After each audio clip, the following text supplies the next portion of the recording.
Ever heard about that hospital, the one that never got built? Turns out it's a pretty common story, sadly not a joke, when corruption gets in the way. Yeah, places where funds meant for, vital services just vanish. It's a huge problem. And that's why today we're doing a deep dive on Kenya's strategy to fight back, going through their Ethics and Anti-Corruption Commission Act of 2011. This act is their playbook, their plan of attack for tackling corruption. And you know what? For something written by lawyers, it's surprisingly straightforward, especially part one. Right. It's like they knew we'd be here with our highlighters. They did us a solid by putting all the definitions right up front. Commission, secretary. It's like a glossary for the whole act. That's so key in a legal document, though, don't you think? Defining everything clearly. I mean, it's not just about avoiding confusion. It makes sure there are fewer loopholes and that everyone's interpreting it consistently. One definition really jumped out at me that they mentioned a Kenya Anti-Corruption Commission. Ooh, interesting. Like, maybe there's a whole backstory there, some older version of the EACC. Yeah, possibly. Or maybe lessons they learned along the way, a reason to start fresh. Ah, We have to look back at Kenya's history to get the full picture. I love that. We're already uncovering hidden layers here. But it just goes to show, even in the fight for ethical conduct, there's always a backstory, Strategies evolving. Okay, so we've got our definitions, our decoder rings for this legal landscape. But what does their anti-corruption team actually do? Part two is where we get into the nuts and bolts, their roles and responsibilities. Yeah, and this is where you really see what they're about. It's not just about reacting to corruption after it's happened. It's about building a culture of integrity, right? I mean, Section 11 is really clear about that. The EACC isn't just there to investigate complaints. They design ethical codes for public officials. They do public education campaigns. They even monitor procedures, right? Yeah. Trying to catch corruption before it blows up. Exactly. And that's huge. We're seeing that more and more globally, this preventative approach. Because just reacting to scandals after the fact, it's not enough. You got to build a society that values integrity, that just instinctively recognizes and rejects those corrupt practices, right? You got it. And knowing what to watch out for, recognizing those red flags, Yeah. that's a big part of that. Giving people the knowledge to say, hold on a sec, this doesn't seem right.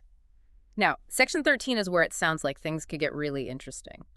The EACC has real power. They can conduct investigations, call witnesses, bring in specialized experts. We're not talking about some toothless commission here. Definitely not. But how much power do they actually have? It's a lot, but Yeah. within a specific scope.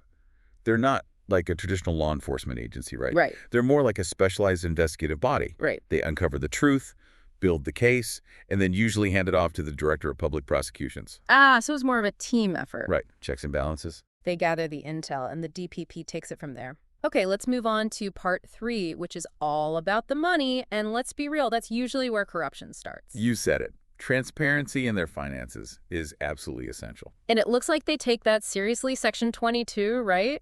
It's all about where the EACC gets their funding. And get this, it's not just from the government. Really? Yeah, they can get grants. People can straight up give them gifts. They can even reinvest any money they make from their work. Wow. But, and this is a big, but all of it, every penny has to be reported to the National Assembly. Total transparency. That makes sense. If you want people to trust the EACC, to know they're investigating corruption without, playing favorites, they got to know where the money's coming from. Yeah, exactly. No funny business. It all goes back to building that trust. Okay, ready for part four. We're switching gears a bit now to publicity, information management, and then the big one, the code of conduct. This is where the rubber meets the road, right? It's one thing to have an agency dedicated to fighting corruption, but making sure they're squeaky clean themselves, that's a whole other story. Totally. And this act, it's like they put public in all caps. Look at sections 29 and 30. It's all about transparency. The EACC has to proactively share important information, and everything they do has to be accessible to the public. Open governance, right? Sunlight's the best disinfectant, as they say. Yeah. When people have access to information, it keeps everyone accountable, makes it way harder for corruption to hide in the shadows. But hang on a sec. Section 29 also mentions confidentiality requirements, especially when someone requests information officially. Uh-huh. How does that work? Balancing transparency with, protecting sensitive information. Yeah, that's the tightrope walk. Any organization that deals with this kind of stuff has to figure it out. Right. There are totally valid reasons to keep certain things under wraps. Imagine you're in the middle of an investigation. You don't want to tip off the bad guys. Of course not. Or you need to protect whistleblowers who might face backlash. It's about finding that balance between openness and keeping people safe, making sure investigations can actually happen. So it's not just about dumping everything online for everyone to see. It's about giving people the right to ask for information, and then the EACC looks at those requests carefully. Exactly. Okay, let's get to the grand finale, the code of conduct, the third schedule. This is where things get interesting if you work for the EACC. Right. Talk about being under a microscope. It's intense. This goes way beyond your average office rules. They're not messing around. And one thing that really jumped out the part about fundraising, EACC employees can't even be involved in fundraising, even for a good cause.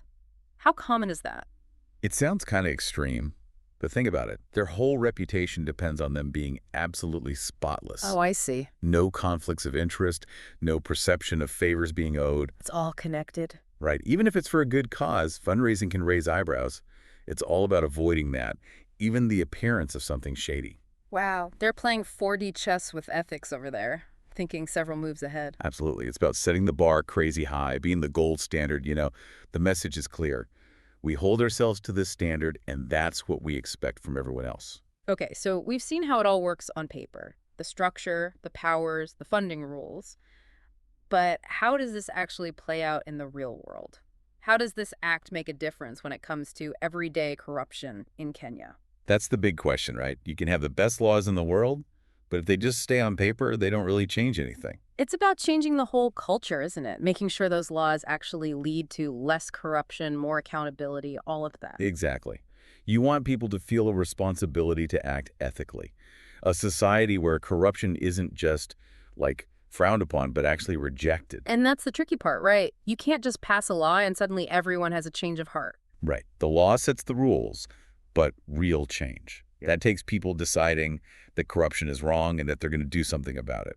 And that's why those parts we talked about before are so important. The public awareness stuff, the access to information. Absolutely. It's about giving people the tools to say, hey, this isn't right, and to actually take action, not just waiting for the EACC to swoop in, but preventing corruption from happening in the first place. 100%.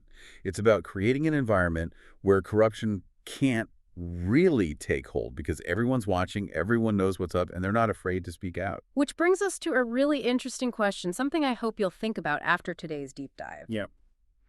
Does the EACC Act actually empower citizens to be part of the solution? Beyond just awareness, does it really give them a seat at the table in this fight against corruption? It's a question worth asking for sure. Because at the end of the day, anti-corruption efforts, they only really work if the people they're supposed to be protecting are actively involved. That's the real deep dive, right? The one that happens after we sign off. So there you have it. Kenya's Ethics and Anti-Corruption Commission Act, broken down. We've looked at how it works, the powers it has, and that message running through it all. Transparency and accountability. Don't forget, knowledge is power. And knowing the tools you have, that's the first step to demanding a better, more just system for everyone. Couldn't have said it better myself. We'll leave you with that final thought. Until next time, stay curious, stay engaged, and keep asking those important questions.